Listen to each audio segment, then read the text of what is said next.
વિદ્યાર્થી મિત્રો, આજના ઓનલાઈન પ્રોગ્રામમાં આપનું હાર્દિક સ્વાગત છે. ધોરણ 12 વિજ્ઞાન પ્રવાહ વિષય ગણિત પ્રકરણ 1 એમાં આપણો આજ 13મો તાસ આવે છે, 13મો પીરિયડ આવે છે. આજે આપણે સંબંધ અને વિધેય પ્રકરણની અંદર છેલ્લો મુદ્દો જે આવે છે દિક ક્રિયાઓ. તો આપણે આજે દિક ક્રિયાઓ વિશે અભ્યાસ કરવાના છીએ. તો સૌપ્રથમ દિક ક્રિયા કોને કહેવાય? તો એની વ્યાખ્યા આ પ્રમાણે આપી છે કે ગણ એ ઉપરની દિક ક્રિયા.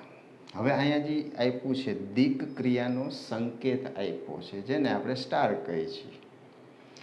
તો સ્ટાર છે, દિક ક્રિયા સ્ટાર એ વિધેય છે. ટૂંકમાં દિક ક્રિયા છે એને આપણે વિધેય તરીકે લેવાનું છે. અને વિધેય છે તો એનો પ્રદેશ શું છે અને સહપ્રદેશ શું છે? તો દિક ક્રિયા છે એ વિધેય છે, એના પ્રદેશમાં A ક્રોસ A આવે છે. શું કામ A ક્રોસ A આવે છે? કારણ કે દિક ક્રિયા છે એ કયા ગણ ઉપરની છે? તો ગણ R ઉપરની દિક ક્રિયા છે. તો દિક ક્રિયા એટલે કે સ્ટાર એ વિધેય છે અને એનો પ્રદેશ આવે છે A cross A to A છે. તો દિક ક્રિયાની આ વ્યાખ્યા આપી છે કે દિક ક્રિયા છે એ વિધેય છે. માની લો કે ગણ એ ઉપરનું વિધેય હોય તો દિક ક્રિયા છે એ વિધેયનો પ્રદેશ તરીકે આપણે કયા ગણને લેવાનું અને સહપ્રદેશ તરીકે કયા ગણને લેવાનું? તો A ક્રોસ A છે. ટૂંકમાં હવે પ્રદેશમાંથી જે ઘટક આવશે એ ક્રમયુક્ત જોડ એને આપણે ઘટક તરીકે લેવાની છે. અને એનું જે દિક ક્રિયા કર્યા પછી જે પરિણામ આવે છે એ ગણ એની અંદર આવશે. તો આ છે દિક ક્રિયાની આપણે વ્યાખ્યા આપેલી છે. હવે બીજો મુદ્દો જોઈ કે ગણ એ છે, એ ઉપરની દિક ક્રિયા આપણે સ્ટાર લીધી છે. તો ગણ એના ઘટકો A અને B વચ્ચેની દિક ક્રિયા તમારે બતાવવી હોય તો સંકેતમાં આ રીતે બતાવી શકો: સ્ટાર AB. એ ક્રમયુક્ત જોડ AB છે એ A ક્રોસ Aનો ઘટક છે. અહીંયા કાર્તેજીય ગુણાકાર છે એટલે ઘટક તરીકે આપણે ક્રમયુક્ત જોડ લઈએ છીએ. એટલે A અને B ઘટકો વચ્ચેની જો દિક ક્રિયા બતાવી હોય તો એને આપણે આ સ્વરૂપે બતાવી શકાય, અથવા A સ્ટાર B વડે દર્શાવાય છે. હવે આપણો જે અભ્યાસ છે એ વાસ્તવિક સંખ્યાઓનો ગણ R છે, R ઉપરની દિક ક્રિયાઓ છે. જો હવે આના વિશે સમજીએ તો વાસ્તવિક સંખ્યાઓ વિશે આપણે ભણીએ છીએ. તેમાં એક ક્રિયા આવે છે સરવાળાની ક્રિયા, બીજી આવે છે બાદબાકીની ક્રિયા, ગુણાકાર લઈએ આપણે, સરવાળા પછી ગુણાકારની દિક ક્રિયા. એટલે આપણે જે સંખ્યાઓનો સરવાળો, ગુણાકાર, બાદબાકી, ભાગાકાર કરીએ છીએ તો આ બધી જે ક્રિયાઓ છે એને આપણે દિક ક્રિયાઓ કહીએ છીએ. તો આપણા ગણિતના અભ્યાસમાં શરૂઆતથી જ આપણે આ 4 દિક ક્રિયાઓ વિશે ભણી ગયા છીએ. હવે જો સરવાળો છે, હવે દિક ક્રિયા કયા ગણ ઉપરની લઈ છે? R ગણ ઉપરની.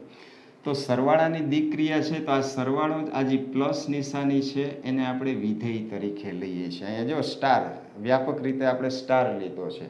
અહીંયા સ્ટાર તરીકે પ્લસ હોય, સરવાળાની ક્રિયા હોય, ગુણાકાર હોય, બાદબાકી હોય કે ભાગાકાર હોય. હવે વાસ્તવિક સંખ્યાઓના ગણ R ઉપરની દિક ક્રિયા છે એટલે આ પ્લસ, આ સરવાળો છે એ વિધેય થશે. એટલે R ક્રોસ R થી R થશે. તો એક દિક ક્રિયાનો આપણે અભ્યાસ કરીએ છીએ સરવાળા માટેની. હવે અહીંયા જો વાસ્તવિક સંખ્યાઓ તરીકે આપણે જો આ બે લઈ કે આપણે આમ લખી કે 5 વત્તા 3, તો R નો ઘટક 5 અને 3 વચ્ચેની દિક ક્રિયા એટલે આ રીતે થયું. આને લખવું હોય તો આમ પણ લખાય, પ્લસ આ રીતે લખી શકો 5 અને 3. તો 5 વત્તા 3 બરાબર 8 આવશે. તો આ 8 આ ક્રમયુક્ત જોડ છે એ R ક્રોસ R નો ઘટક છે અને 8 જે આવે છે એ એના સહપ્રદેશમાંથી આવે છે. તો આ આપણે દિક ક્રિયા વિશે સરવાળાની દિક ક્રિયા વિશે જોયું. તમે ગમે એ બે વાસ્તવિક સંખ્યા લ્યો, હું એમ લખું કે 10.5 પછી પ્લસ છે એ બે સંખ્યાઓ વચ્ચેની દિક ક્રિયા છે. હું અહીંયા આમ લખું 1.5, તો આના બરાબર, તો અહીંયા આવશે 12 આવશે.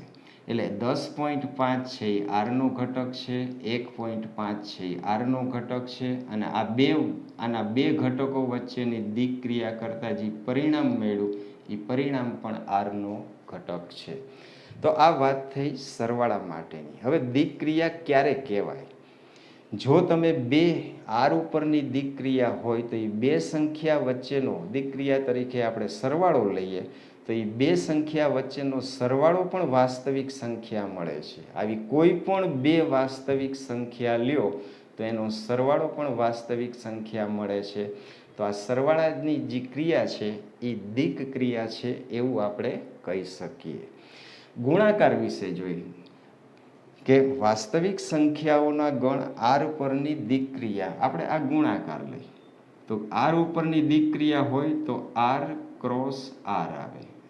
ક્યાંથી કોની ઉપર જાય? આર ઉપર. એટલે R cross R to R. હવે આરમાંથી બે ઘટક લઈએ કે 5 ગુણ્યા 3 કરી. જાને લખવું હોય તો આ રીતે લખી શકો. એક્ઝામમાં તમને આ રીતે આપી શકે કે ગુણાકાર દિક ક્રિયા છે આર ઉપરની, તો ગુણાકાર છે, પછી 5 અને 3, એટલે ટૂંકમાં તમારે 5 અને 3 વચ્ચેનો ગુણાકાર કરવાનો છે.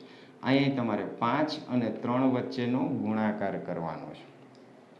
બીજું, હવે તમે આ 5 વત્તા 3 આમ લખો કે 3 અને 5 લખો, એટલે 3 વત્તા 5 કરો તો પણ આપણને 8 આવશે.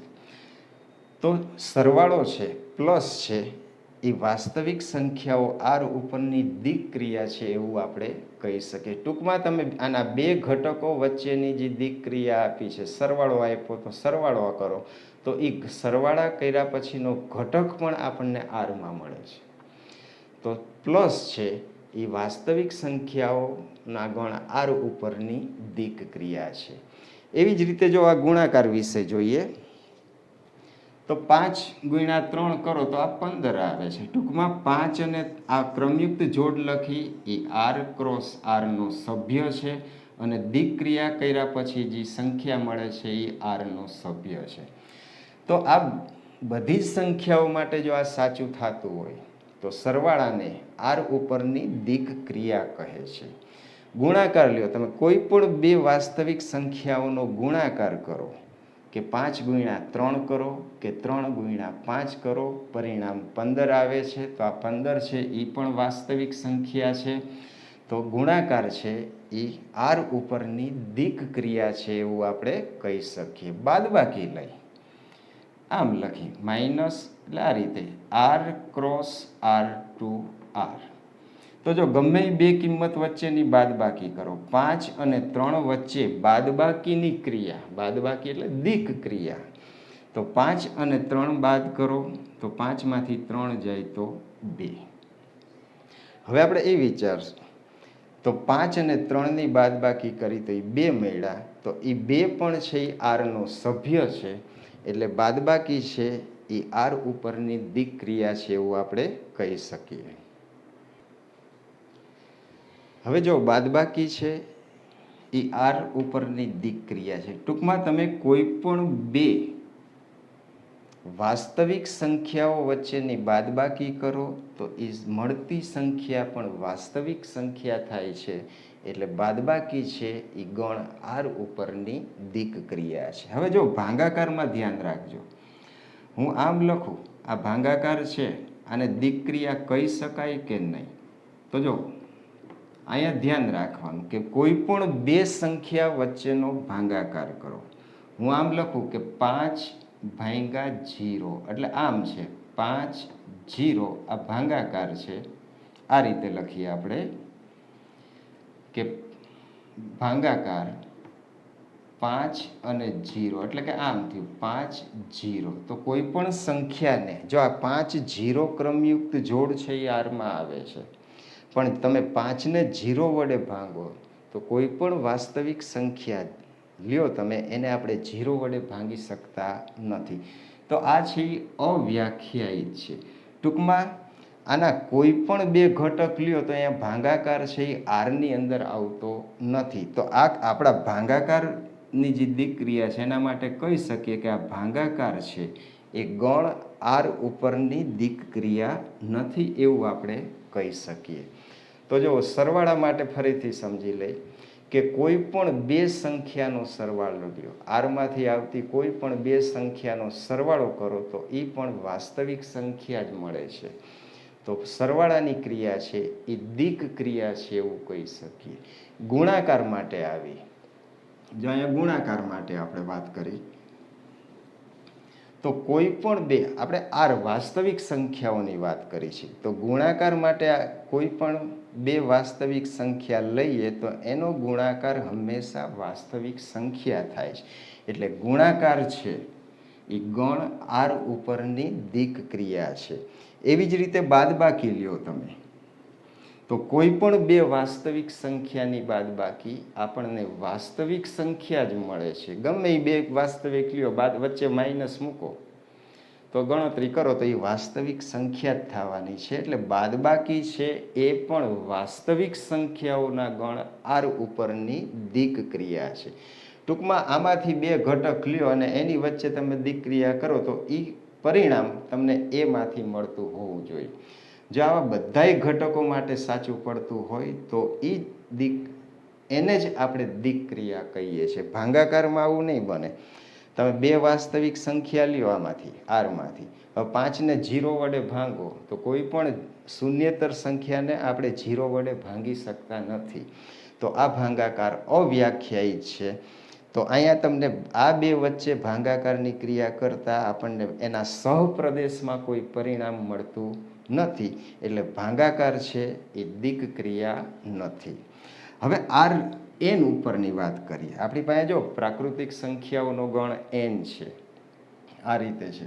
પ્રાકૃતિક સંખ્યાઓનો ગણ એન આપ્યો છે, પછી ઝેડ આવ્યો, પછી ક્યુ આવ્યો, પછી આર, વચ્ચે પૂર્ણ સંખ્યાઓના ગણને આપણે ડબલ્યુ તરીકે પણ બતાવી છે. તો આ ચાર ગણ છે.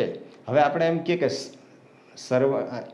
સરવાળો છે એ એન ઉપરની દિક ક્રિયા છે કે નહીં, તો એનમાંથી કોઈ પણ બે પૂર્ણાંક લ્યો તમે તો એનો સરવાળો કરો તો એ પૂર્ણાંક જ થવા. એટલે ટૂંકમાં કોઈ પણ બે પ્રાકૃતિક સંખ્યા લ્યો તો એ બે પ્રાકૃતિક સંખ્યાનો સરવાળો હંમેશા પ્રાકૃતિક સંખ્યા એના સહપ્રદેશમાંથી જ મળે છે. જો આ રીતે આ પ્લસ છે, હું ગણ પ્રાકૃતિક સંખ્યા એન ઉપરની દિક ક્રિયા લઉં તો એને આ રીતે લખી શકું કે કોઈ પણ બે પ્રાકૃતિક સંખ્યા લ્યો, એ બે વચ્ચેનો સરવાળો કરો તો એ પ્રાકૃતિક સંખ્યા જ મળે છે. એટલે સરવાળો છે એ પ્રાકૃતિક સંખ્યા ગણ એન ઉપરની શું છે, દિક ક્રિયા છે.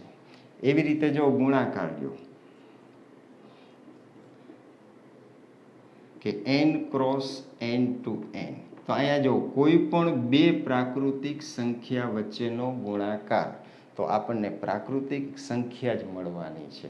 તો ગુણાકારની ક્રિયા એ વાસ્તવિક, આપણે પ્રાકૃતિક સંખ્યાઓના ગણ એન ઉપરની દિક ક્રિયા છે એવું આપણે કહી શકીએ.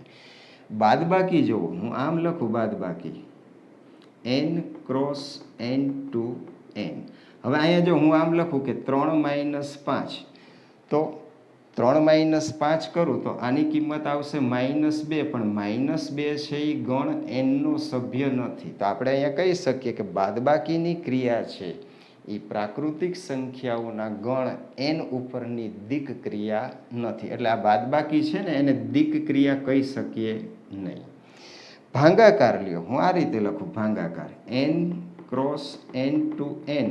હવે આને દિક ક્રિયા કહેવાય. આ લખ્યું એ સાચું લખ્યું છે. તો જો બે આમ લખું હું 5/3, તો આ કિંમત છે એ એનમાં આવતી જ નથી, તો આપણે આ રીતે લખી શકીએ નહીં.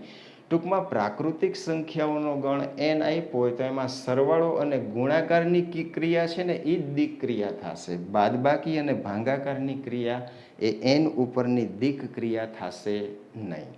તો આ રીતે તમે ઝેડ પણ લઈ શકો. જો અહીંયા ઝેડ ક્રોસ ઝેડ લખો, તમને એમ પૂછે કે સરવાળાની ક્રિયા એ ઝેડ ઉપરની દિક ક્રિયા છે, તો કોઈ પણ બે પૂર્ણાંકોનો સરવાળો પૂર્ણાંક જ થવાનો છે, એ આમાં જ મળવાનો છે. એટલે સરવાળો છે એ ઝેડ ઉપરની દિક્ક્રિયા છે. જો સરવાળો છે ને એ બધાય ગણ ઉપરની દિક્ક્રિયા થશે.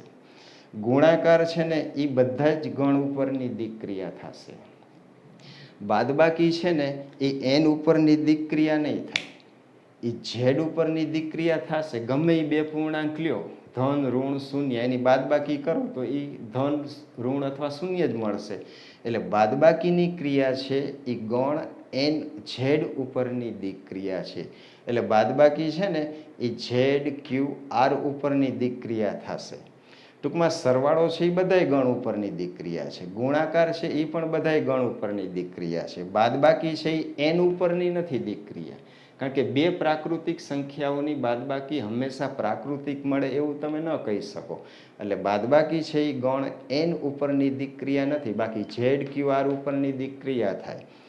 એવી જ રીતે ભાંગાકાર લઈ, જો ભાંગાકાર છે ને એ એન ઉપરની દિક્ક્રિયા ન થાય. શું કામ ન થાય? કારણ કે કોઈ પણ બે પ્રાકૃતિક સંખ્યાઓનો ભાંગાકાર એ પ્રાકૃતિક મળે એવું બની શકે નહીં. બધી જ પ્રાકૃતિક સંખ્યા માટે એ સાચું નથી. તો ભાંગાકાર છે એ એન ઉપરની દિક્ક્રિયાય નથી, ઝેડ ઉપરની દિક્ક્રિયાય નથી, ક્યુ ઉપરની ક્રિયાય નથી અને આર ઉપરની દિક્ક્રિયાય નથી. ભાંગાકારમાં શું થાય? આપણો પ્રશ્ન એ થાય કે કોઈ પણ શૂન્યેતર સંખ્યાને આપણે શૂન્ય વડે ભાંગી શકતા નથી. એટલે એ ભાંગાકાર કર્યા પછી જે આવે એ પરિણામ આર ક્યુ ઝેડ કે એનની અંદર આવતું નથી. એટલે ભાંગાકાર છે એ એન ઝેડ ક્યુ કે આર ઉપરની દિક્ક્રિયા નથી. તો આજે આપણે જો આ દિક્ક્રિયા વિશે જોયું, એની વ્યાખ્યા જોઈ. દિક્ક્રિયા છે એ વિધેય છે, એ ઉપરની દિક્ક્રિયા હોય તો વિધેય છે એ ક્રોસ એ ટુ એ, એટલે પ્રદેશ તરીકે એ ક્રોસ એ આવશે અને સહપ્રદેશ તરીકે એ આવશે. એના સંકેત જોયા, અહીંયા સ્ટાર તરીકે પ્લસ આવી શકે, માઇનસ આવી શકે, બાદબાકી, ભાંગાકાર, તમે ગમે એ પોતાની રીતે વ્યાખ્યાયિત કરીને તમે બનાવી શકો. અને આપણે વાસ્તવિક સંખ્યાઓ ઉપરની દિક્ક્રિયા જોઈ. તો આજના પીરિયડમાં આપણે દિક્ક્રિયા કોને કહેવાય એના વિશે જોયું. તમને જે વિધેય આપ્યું છે, સરવાળો, બાદબાકી, ગુણાકાર, ભાંગાકાર, એ આપણા જે ગણ છે એના ઉપરની દિક્ક્રિયા છે કે નહીં એના વિશે પણ આપણે જોયું. તો આજનો પીરિયડ આપણે પૂરો કરીએ છીએ. ફરી મળશું.